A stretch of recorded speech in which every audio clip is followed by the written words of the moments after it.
Hey everybody, it's Lance Bell with a daily quickie commentary.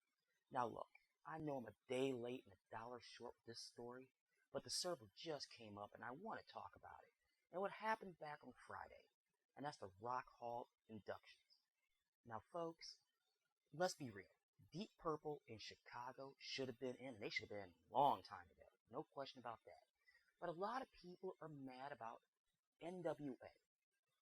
Now, before I get into what I say my thoughts about that, here's what they said when they found out about their induction. One thing that was a big misconception, the impression wasn't just to go out and kill people. To be clear, to be very clear, the fact that a famous group can be looked just like one of us, can dress like one of us, talk like one of us, prove to every single kid in the ghetto that you can be successful and still have your voice while doing it. So yeah, it's been 30 years, exactly 30 years since we formed the group N.W.A. Back then, we weren't thinking about fame or fortune or anything like that. We were just some kids in the studio having fun, recording, you know what I mean? And these guys right here, these are the first people that I had the opportunity to record with before any business was involved. You know what I mean? Imagine that, recording with no business involved. And I'm quite sure everybody in the music industry, especially those that make music, understand how precious those times are. Now folks, let's be real.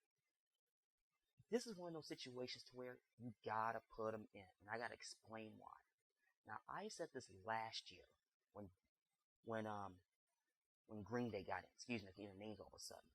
And the reason why they got in with the Hall Gabe, I said back then that N.W.A. should have been in first.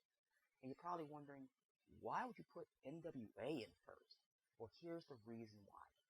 Now, once you meet the minimum requirement of being in a group, I think it's 25 years from their initial album, if I remember correctly. And somebody correct me in the comments below. They did something for music that a lot of bands cannot say they did. They actually changed the business. Now, you can say for the genre itself, gangster rap is good or bad, for better or worse. That's another discussion for another day. But they were pioneers in that particular genre, and that junction in the era of music, especially go back right to the early 90s, the two things were on the rise, and that was gangster rap and grunge. And keep in mind, that was only 25 years ago, or 26 years ago, excuse me. They, like I said, they were pioneers. They totally changed the business, for better or worse. You know, now do I think they should have got in? Now, given the criteria that Green Day got last year, absolutely. Now, some people might argue, well, they started the East Coast, West Coast war. And I'm thinking to myself, now, wait a minute. There were so many moving parts in that, you just can't blame them and blame them alone. There was a lot more things going on. You might say, well, the music was garbage. Now, I'm going to say this right now. Rap in general, from that time, you better knew how to spit. And you're going back into the 70s. I say the line is probably 95, 96 when it started to go downhill. But let's be real. Rap these days are absolute and totally garbage. Straight garbage. I won't even listen to it anymore. Now I know there's some really good ones out there right now. Like somebody, for instance, I like listening to, when I do listen to it, is A-. And that's really about it, you know.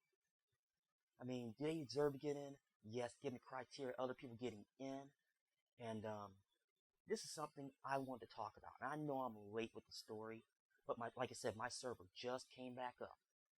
Well, folks, I'm done rattling for this morning. And that is your daily quickie.